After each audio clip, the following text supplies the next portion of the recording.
Hey, gang, welcome back to the Holocron Chronicles on the Secret Friends Unite podcasting network. This is all things Star Wars, if you've not tuned in before. I'm Charlie Carden, Star Wars guy here in Grand Rapids, Michigan, joined by another Star Wars guy, also in Grand Rapids, Michigan, yet not in the same room. This is Peter Steins. Peter, good morning. How are you? Good morning. Doing all right.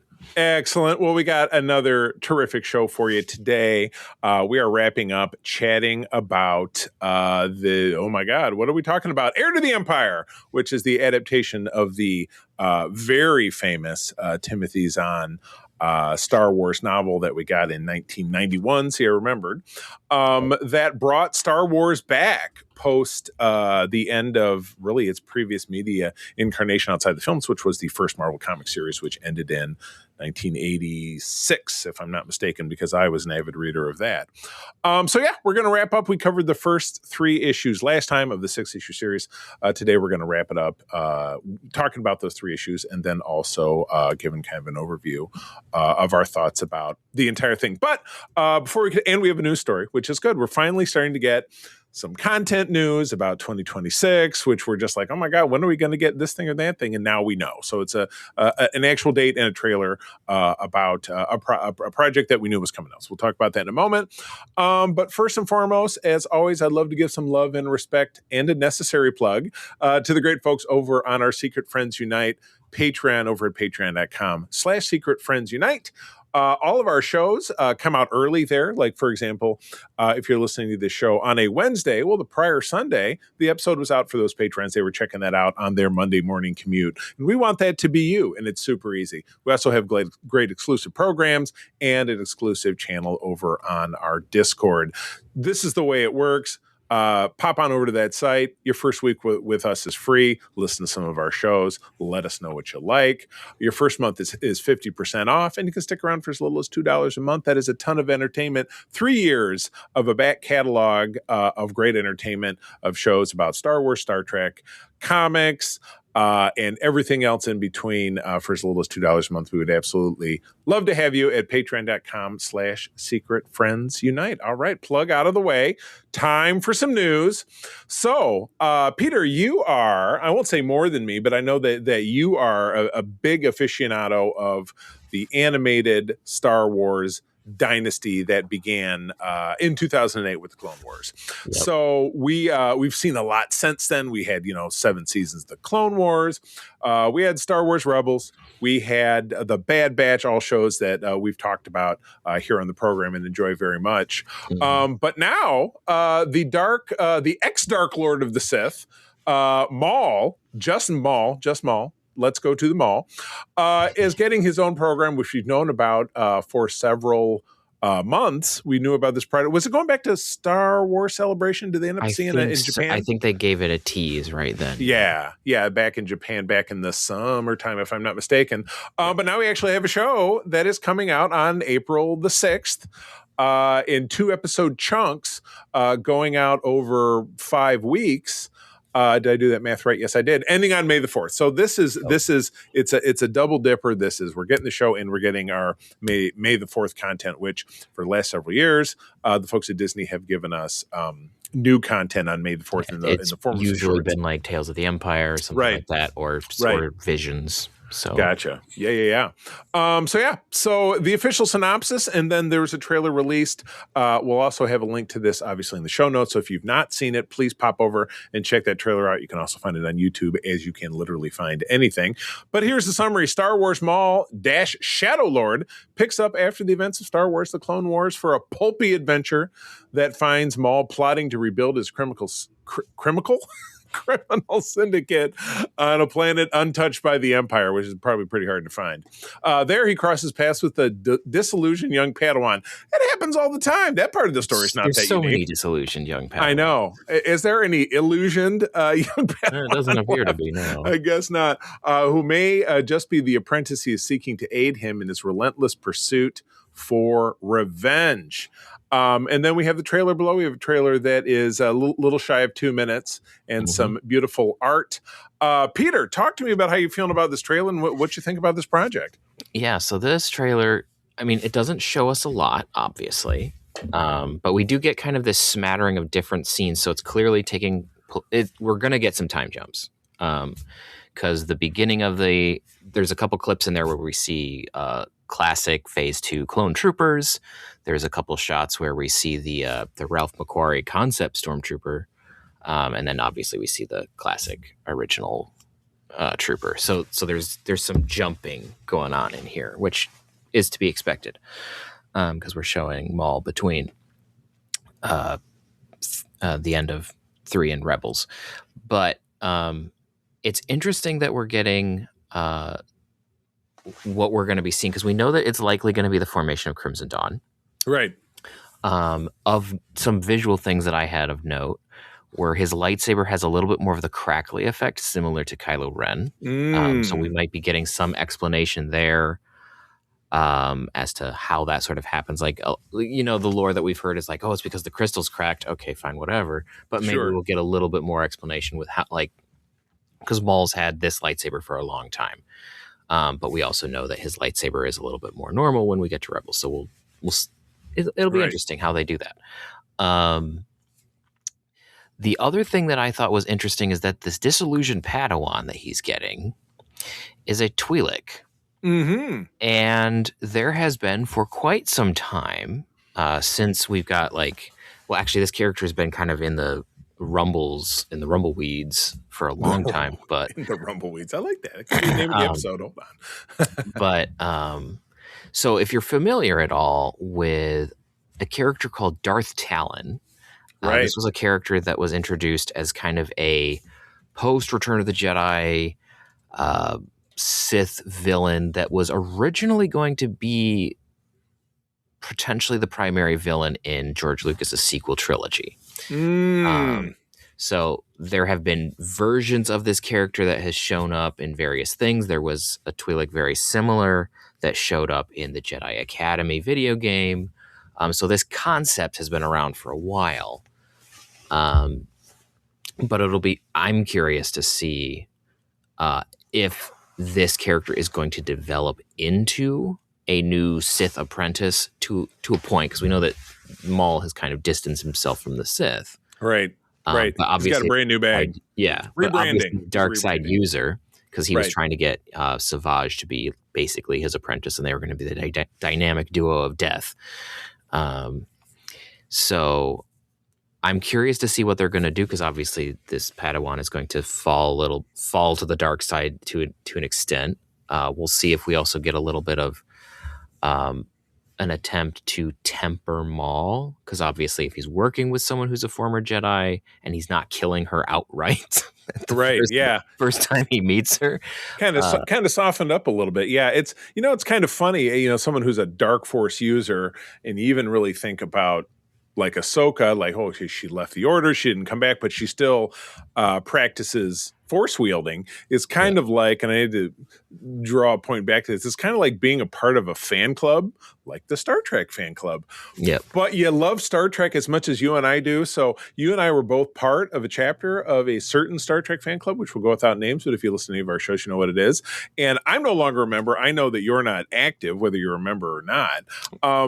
But we do a biweekly show about Star Trek because we love Star Trek that much. So in some ways, it's or make it analogous to Star Wars. If you were part of the big Star Wars club that does costuming, which we had Albin Johnson on recently over on the Spotlight, and I'm not putting that down, but my experiences with the local chapter were not great, so I was very glad to kind of leave that behind. But I still love Star Wars so much that I work in that space. We do this show. We've had Star Wars affiliated people on our interview program, so it's kind of like you still practice the Force, but you just kind of do it in your own way. So it's like kind of makes me feel that way. Yeah, I kind of wonder if there's like if this is kind of Filoni doing two sides of the same coin with Ahsoka and Maul, where you have them both leave. I mean, Maul's was a bit more traumatic. He got chopped in half and then assaulted by his former master. Half kind of worse.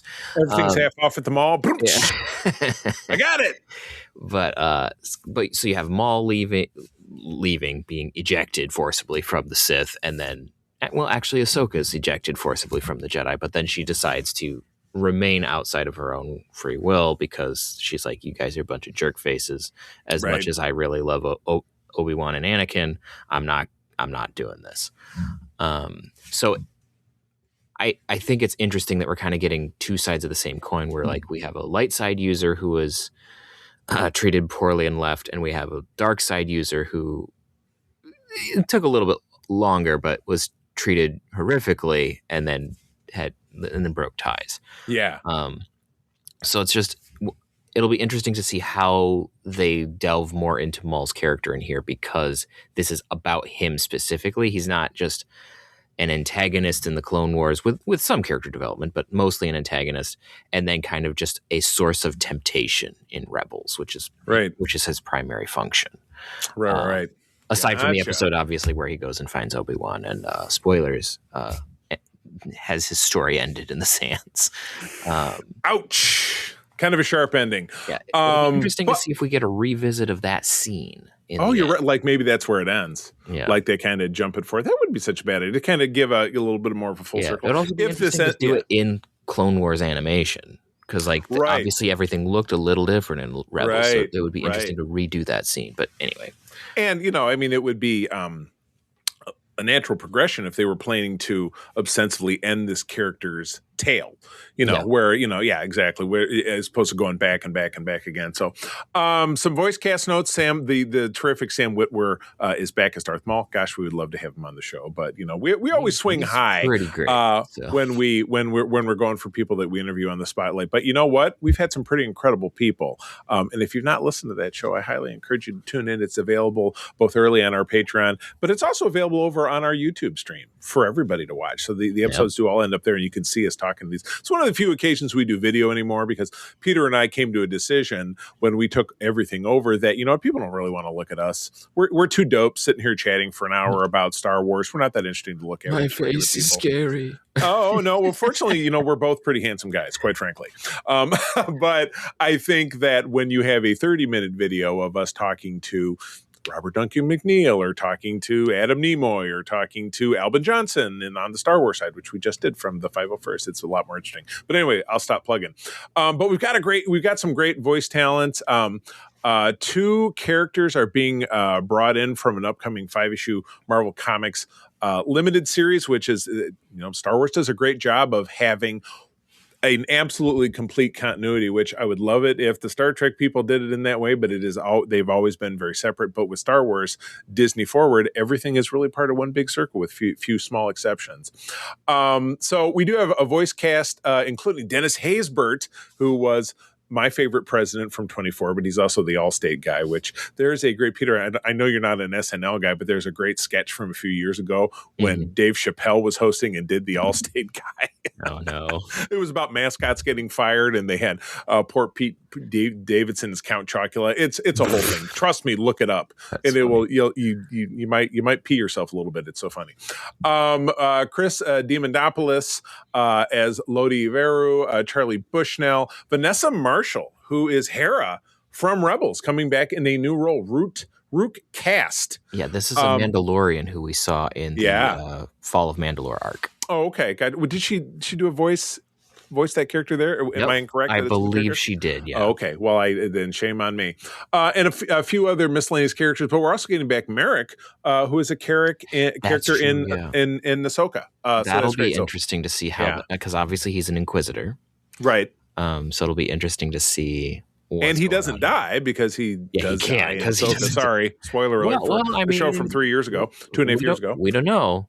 That's right, because he's made out of fart gas. He has the green gas fart that when he gets murdered. So right, yeah, exactly. That's the real Sith danger. So anyway, April the 6th, 2-episode drops over 5 weeks on Disney Plus. So we will obviously be breaking it down. That actually takes us right up to our coverage of the Mandalorian and Grogu. So Peter and I were doing some planning, and you'll get a great episode that encompasses episodes 9 and 10 of this series, and a get you ready for Mandalorian and Grogu kind of look back at the Mandalorian series, which of course we've talked about on the podcast network, but it's been many years. So we will bring you back to that. So we're looking forward to talking about this. This is the first new content that we've had was pretty much since we started the show. Is this the first? No, we talked about the Lego content that came out relatively recently, but this is the first canonical new content I feel like we've been talking about Yeah, I think so. since we started. So I'm pretty excited about that. So,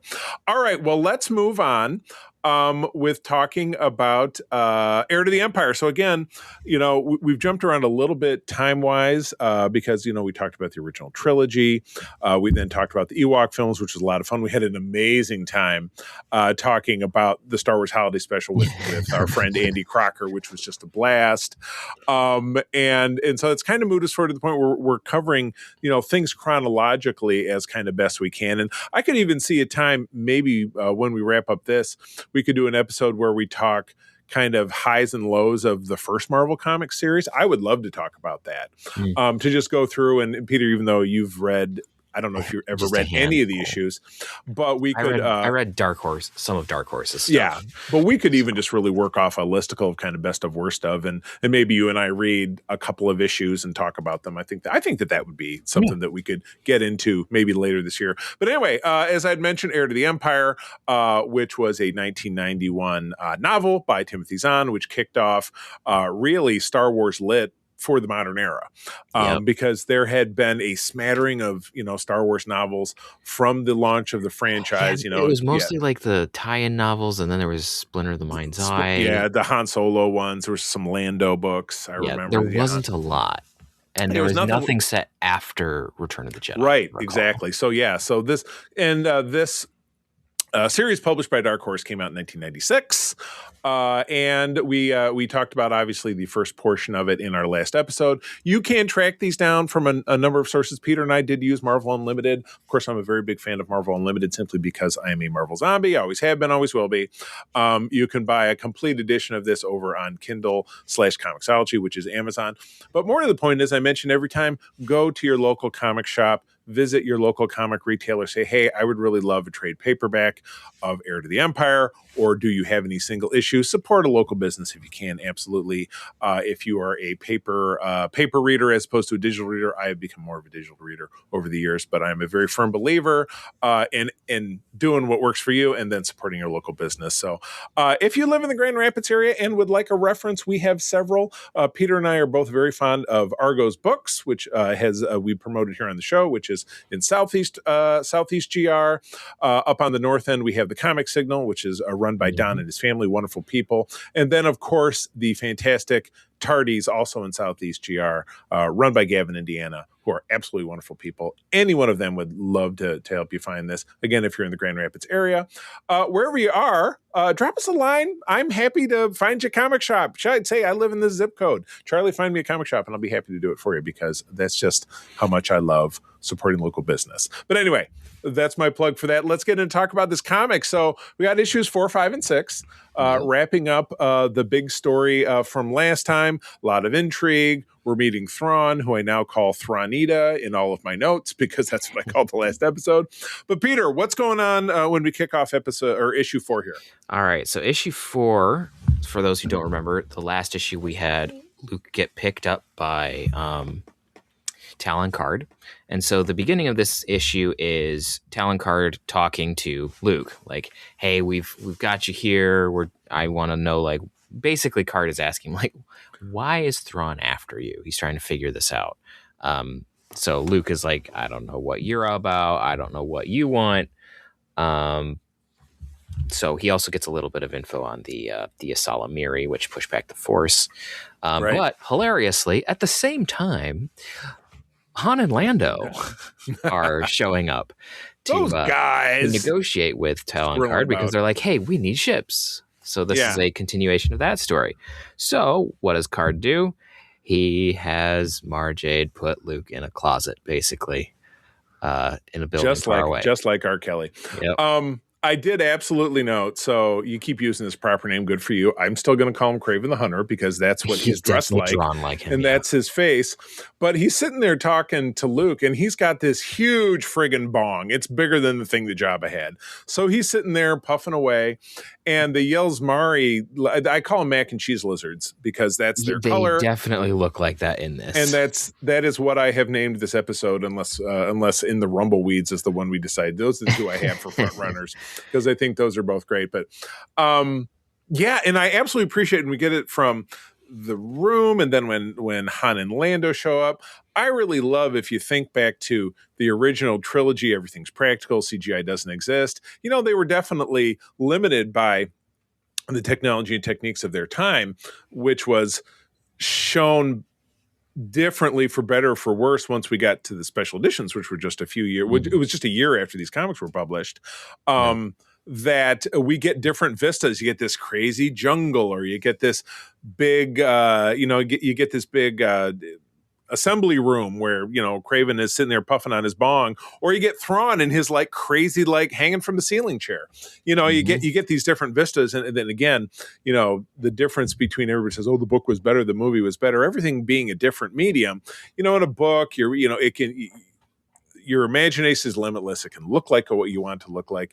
In a comic, it's the interpretation of an artist, and then the same thing, obviously, in a visual television or a movie medium, it's the visualization of the director, the director of photography, so on and so forth. So I think they did a really nice job. And again, I still have kind of the same hangups I had in part one, that I'm not wild about the art, because something that I don't love is when you have, I'm going to draw Mark Hamill the way I think Mark Hamill was supposed to look like in 1987, which, if you follow the chronology, is 5 years after 1983. So if I math that correctly, that's 1987. So go find something Mark Hamill did in 1987. That's what Luke should look like ostensibly in this, or Harrison Ford when he was doing what the movie he regarding Henry, or whatever the hell movie he had that came out that year, or Carrie Fisher, you know what I mean? And you just not really getting characters that look like the actors they're supposed to be, which I think Marvel does a really nice job of now. With varying obsession. But I've read pretty much every issue of the current Marvel run. Except I haven't read the recent ones. I have kind of a micro beef with the guy who's drawing them, but we don't need to get into that. But being with the way he kind of didn't treat me very well when we were trying to set up an interview. But anyway, I'm not getting into that. But that's kind of my hang up. But I do think that the landscapes were pretty impressive. And then this whole thing where they're, that we get later on when Mara and Luke are together and they're in the woods and they're getting chased by these giant monsters. Like how that's all visualized. So I really like that. Yep. And I had one other note, and I'll kick it back to you. We get two occasions here where we get, I wrote number 1 and number 2, and this is like, okay, know your audience is great. Like really unnecessary, like glam shots of Mara Jade's ass happens more than once. I'm like, you know what? Know your audience. You know your audience, and you're giving your audience obviously probably something they want to see. But still, I thought it was a little gratuitous. It's about as gratuitous as for those of you who play a lot of video games. Mass Effect 2 was well known for like, here we're going to show this. She's a really beautiful character, and then to show your reaction shot, we're going to turn the camera and point at you, but we're also going to keep her butt in frame. It's like, all butts, right. butts and butts and butts. So Luke, Mara really hates Luke a lot, and tells him that frequently, but she's keeping the mystery alive, I think, until we get into the second session, the next issue, we actually get the explanation for it. Yeah, which is, it's interesting, particularly since, it's not something that we get a resolution to within the space of these 3 issues. And then obviously, it's a challenge without a doubt to take, 6 issues of 22 pages each and try to summarize a book that's probably 400 pages. It doesn't get resolved until the third book anyway. Yeah, I mean that would be really crappy if they were just like, we resolved it in this book, but we just didn't have space for it. They have to like work together. So like basically Luke gets put into the storage room, gets locked in, the classic blast the control panel. Right. He eventually uses the battery pack in his artificial hand to pry the door.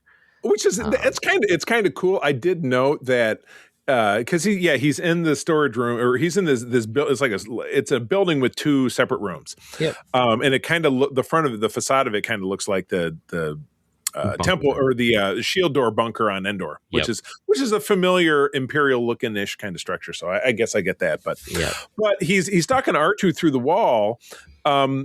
And I feel like he can understand R2 more maybe than we're meant to believe that he has been in the past, because he's like, Archer, I got to have you walk me through how to short circuit my arm. I'm like, how is he gonna do that? You don't have your little. It's kind of like how, like when we watch the Clone Wars, Anakin can understand R2D2 very, very well. So it's like it's just a thing that those two can do, right? But in this case, it's not even like a Force thing, because right now Luke doesn't have access to his Force abilities or his Force sense, which I noted Force sense was kind of like spider sense, but we found that it's the mac and cheese lizards that have the Force dampening. It's kind of like there's a mutant in the X-Men.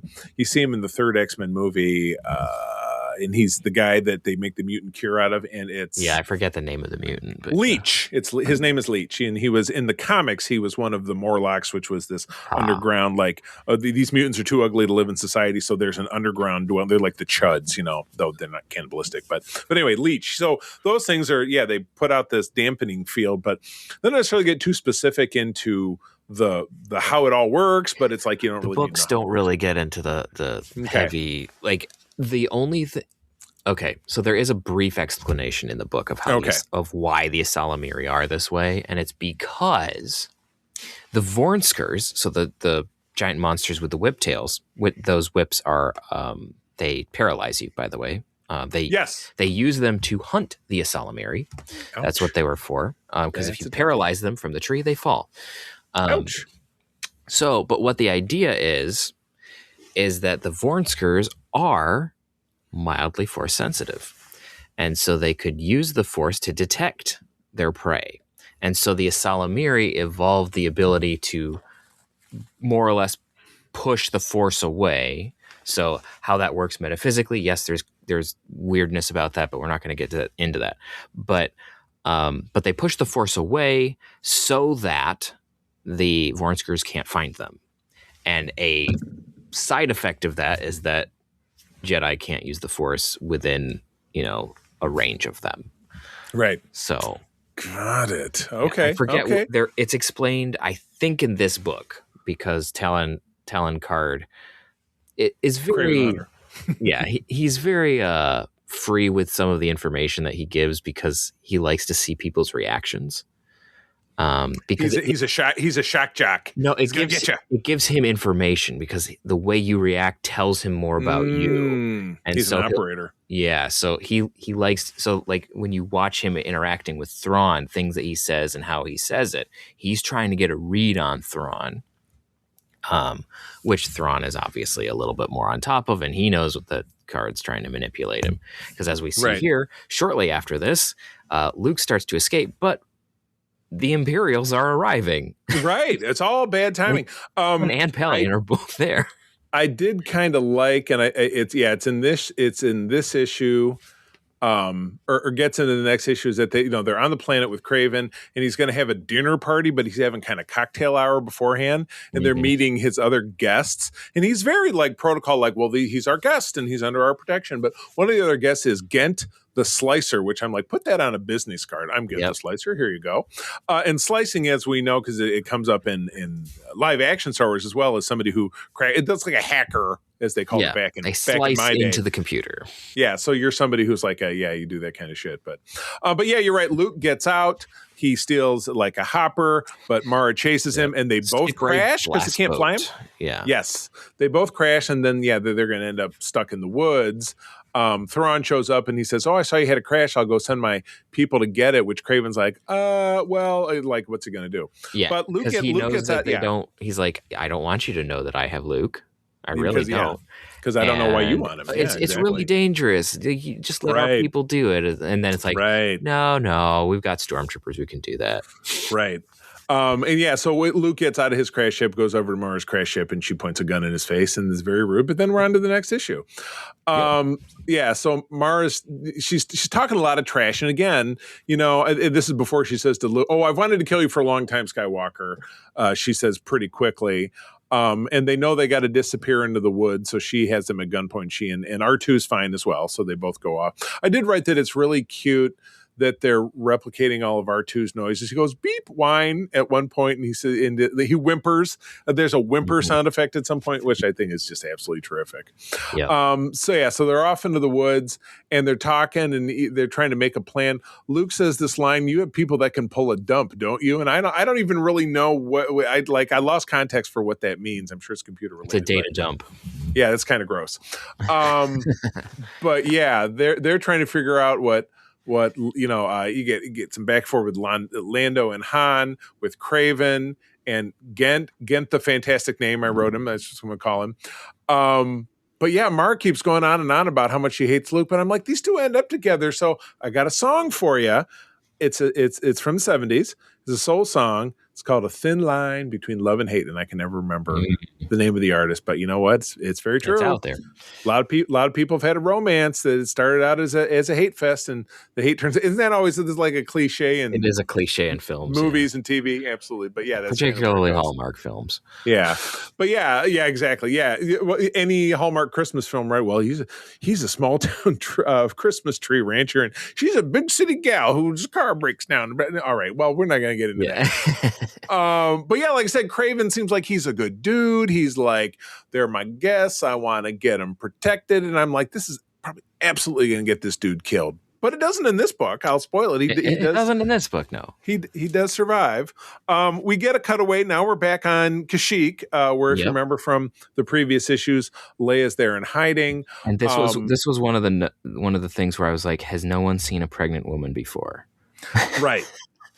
Yes, exactly. It's no baby, but with twins.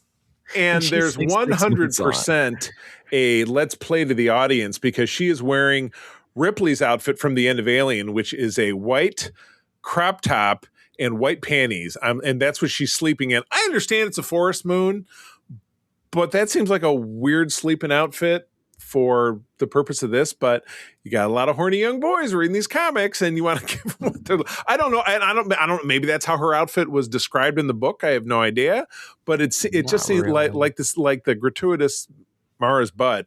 It kind of seems like you're kind of, playing to the chorus here with that a little bit, but but she still rips it up because she's got to dispatch a couple of aliens. She hits a guy in the face with a pillow, then she cuts his head off with a lightsaber. So a lot of blood flying with lightsaber cut. So it makes me wonder if that's a just kind of a misnomer by the artist. Maybe the artist is a lot of these artists are in my vast conversations with different artists from Marvel and DC that I've had doing our spotlight. I do a great deal of it is assignment based, and particularly when you have a licensed property, it doesn't mean that you're gonna know everything about there's no blood flying when somebody gets shot by a lightsaber, with the exception of when Walrus Man gets his arm lopped off in A New Hope. That's the exception. So who knows? Maybe that's what the artist saw, and that's what he drew his conclusion from. So I'm kind of giving him an out. Yeah.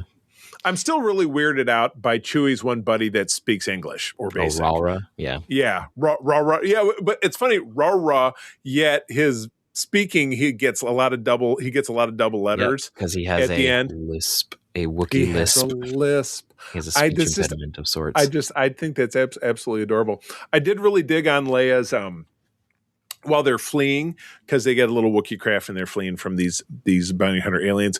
The pendulum thing that she sets up with the lightsaber, that's pretty, because she ties it to a vine and then pulls it back and goes, wee, chop. I like that. Yeah. But then we get back where she is grabbed by Kabarak, one of the Nogri, and he smells her. Because they have a her wrist, basically, is how it's always described in the book. Sniff your wrist. That seems a little fetishy, but okay. Well, it's how are you going to describe someone smelling someone's scent and not make it weird? My dad said once about that kind of thing with dogs, because he pointed it out about my dog. My dog Albus, he's little, and my dad's sitting on the couch, he's visiting for Christmas or whatever, and he said Albus loves him, come up and would sniff him behind his ear. He says they sniff behind the ear because that's really it's an unchanged scent. Yep. In humans, because we don't always do a good job wash behind our ears, right? Like I almost never do it. Whoops. So it'd be kind of the same. So in sniffing him, it's like, well, I know this guy. because I sniffed behind his ear before. So that is potentially that same methodology. Yeah, it's the same idea. So the idea is that Leia there's some sort of, they can, through scent, they can determine family lineage. It's something the Nogri can do. And so he is able to determine that she is the Malariush, which she's is the Kuvamak, like basically.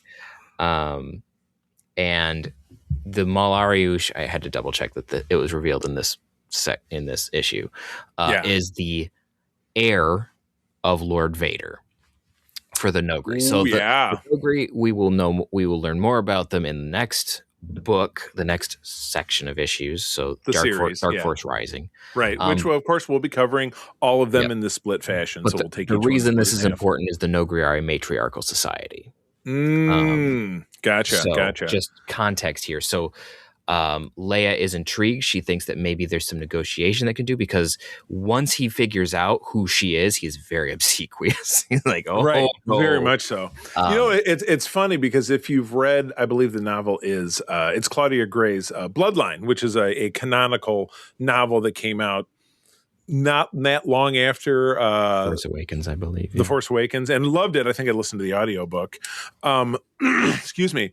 And that is Leia's not only most closely guarded secret, but when it's revealed, it destroys her political career in that time period. So it's interesting to see it bandied about in this, because it kind of takes me back to that. But it's not necessarily, the application is not obviously the same, because she's not, it's not somebody threatening her with this secret. Well, because in the expanded universe, it's not really a secret. Right. It's a known thing. And I think some of that had to do with just how things worked at that time politically here in the real world, where you wouldn't be instantly damned by association, even if you had nothing to do with being on the same side and were actively fighting this person. Right. Whereas nowadays we have like, oh, you are tangentially connected to this terrible, terrible person, so now you must be exactly that same terrible person. Like, that's not how that works. It's very Klingon. It's very it's the dishonor for his sons and their sons for 3 generations. Yes, very much so. So we're getting into issue 6. We do finally get the reveal. Mara Jade says, I was a dancer at Jabba's palace when you got there, and it reminded me, here's another song reference from you, early 1980s. I'm gonna draw a blank. It was the Don't You Want Me? I think it's either the Human League or Level 42. I was working as a waitress in a cocktail bar. Peter knows the song I'm talking about. I think I have heard that one, but yeah. But yes, I'm like, yeah. So yeah, she goes on and reveals that she was this big time assassin, worked for the Emperor, and Luke, killed him, or was present at his death or involved in his death, and that's why she hates him. Yeah. And one of these, you wrecked my life, so I'm going to wreck yours. And she says, I spent the last 5 years, kind of on the streets before I found Craven and finally got a good gig. So, I'm going to make you suffer the way you made me suffer. Yeah. So that's kind of why she's digging on him. But they got this whole elaborate plan. They're going to go into town because they want to find Han and Luke and get the hell out of there. But the imps are in town. And so we get this whole sequence. That's when I wrote about the lightsaber, the blood splattered when they were, I think when another one of the big beasts attacks, and Mar gets caught flat-footed and Luke has to use his saber again to chop it down. But they get into town. There was a point that I thought when they were fighting the imps, they made this stone structure collapse, and I thought Pelion because Captain Pelion, I thought he got squished, but he didn't, because we see him later on. Well, because remember, in this, Pelion does not have his mustache. It's one of the visual things that's very weird, is every other visual representation of Captain Pelion, he has this gloriously massive gray mustache, just like Xander Berkeley, who's when we meet the character in live action. Yeah, and in live action they have brought the mustache in, whereas in this particular run, Pelion does not have a mustache. It's so for anyone who's like, I know what Pelion looks like, this battle will throw you off. It's the artist definite dramatic license, without a doubt.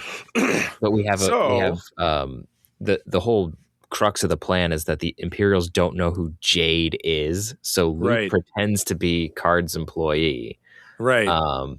And then they mess his face up with numbweed, where it just like purple poison ivy puffs his face up, horrifically, so that they can't recognize him.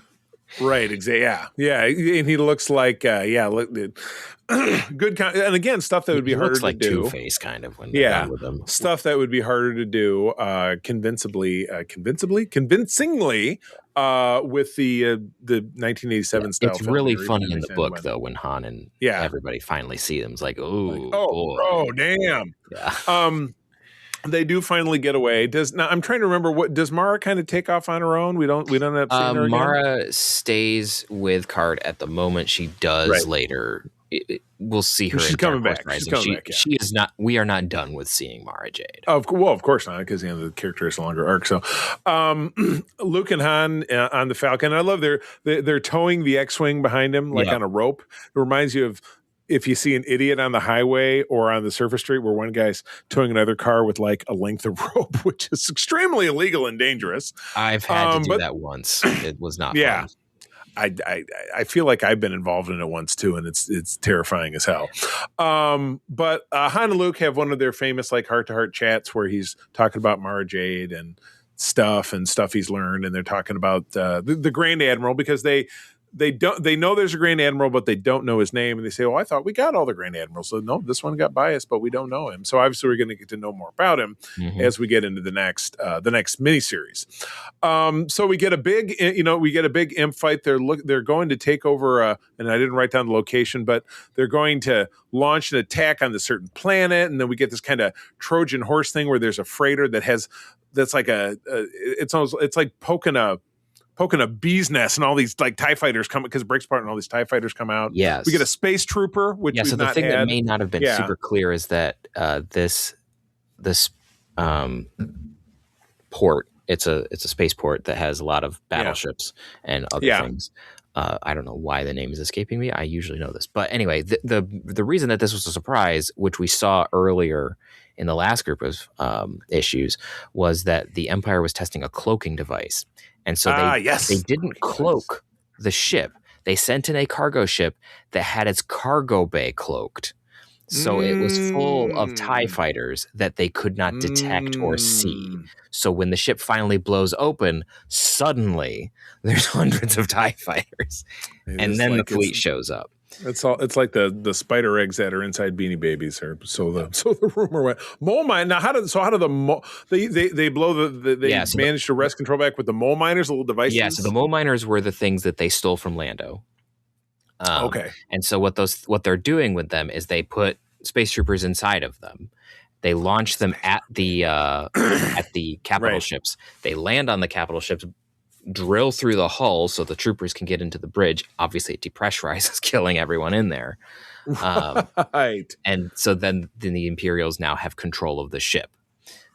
So we have the Millennium Falcon and people sometimes blowing some of those open, and that's when we get like this scene of a space trooper fully just floating in space, blasting at the Falcon. Which, they float now. I wrote down as well. Yeah. But yes, they prevail, and Thrawn does a retreaty kind of thing, and we think, all right, well, we won the war, but then we get a subspace call, wacky situation going back at home. Akbar has been arrested for treason. I wrote sitcom engage, and then it's over. Yeah, this is where and they just wrap things up, and we know we're gonna move into another thing. Chancellor Filet is still a jerkwad. It's that guy, like the one, like I had said in our last episode, the one dude from Ahsoka, the one that is exactly who he is an analog for. Like when I saw him, I was like, "You're doing Borsk Kalea, but not making him a Bothan. Come on, guys, make him a Bothan. Come on, y'all. Too much expense to animate him." All right, well, wrapping it up, I kind of gave an overall for the series in general. This was it was a good 9 out of 10 for me. It was probably maybe I rated. I kind of lumped together a rating of these, which I liked more than probably the previous 3. But again, I really praise kind of the overall storyline, the feel, the heart of the OT at a time when Star Wars on the big screen was it was scattered to the winds. Nobody had any idea. There were no hints of projects. The Marvel comics had ended, which had given us kind of our previous incarnation of that thing. So I really think, and again, my only real nudge down was production wise, I didn't love the art as much as I could have. The lettering was weird. I know I talked about that last time, but whoever was lettering this drew like a U as a W, and like a lot of stuff just didn't, unless they were trying to speak in Latin, but I don't think that's Latin. And I know, and again, like you said, there's tons of things that they aren't able to adapt from a book, for pacing reasons. There's just it's kind of unavoidable, which I totally get. So that is absolutely okay. That's kind of the way things. Yeah, the thing that they haven't really talked about yet here, and it's the thing that has to do a lot with why Akbar is being arrested, is that there's this whole secret source that the Empire is getting information on. Like they clearly have an inside guy, because they're like able to predict where like movements and where they're gonna, like when Thrawn went after Sluis Van, the shipyard, he knew how many ships were going to be there. Like he knew that they were going to be skeleton crews and all of this, and that was the time to strike because he had extra information. Now in the book, we know that this is called Delta Source. But in the comic books, they haven't really revealed Delta Source yet. I don't even think we got a mention of it. We might hopefully get a mention of it in the Dark Force Rising arc, because it's kind of important. But it's kind of important. Yeah. Cool. What about you? What's your final analysis? I would probably put this about an 8.5. Yeah. I love this story. It's just there's some things like Delta Source, for instance, when things get left out, sometimes it gets a little, it makes the story not flow as well, or makes some things a little bit unclear. Yeah. So, I can see that. Again, sometimes it's just because of how adaptation works, but other times it's like when you adapt, you do need to be aware of what things need to move over, what things can be changed, and all that. So yeah. Not to rag on, but like there've been a couple different adaptations that have come out recently, not of Star Wars material, but of other fantasy material, which I like to read. And some of the decisions that were made, you're like, that was a stupid decision. Right. So, that was a stupid. That's a stupid decision. You don't want to change that. If you change that, you change everything. Like right. So I gotcha. Like, yeah. Well, cool. Good deal. Well, this was great, and we're looking forward to moving on. And between now and the time that the Darth Maul Shadow Lord comes on, we're going to be covering. I think we get split up, if not in the middle of this next one, in the final one. So you'll get part one, and then part two will be a little further down the road. But that's the way it works. But the good news is with podcasts, you can always go back and listen again if you're like, oh, what do those guys think about this and that? Not that I necessarily know people think that much about us, but of course we would like to know. So in ramping up the show, obviously we want to know your thoughts. How did you like the adaptation of Heir to the Empire from a novel to a comic? I'd love to hear other people's thoughts that we can talk about in future shows. secretfriendsunite@gmail.com.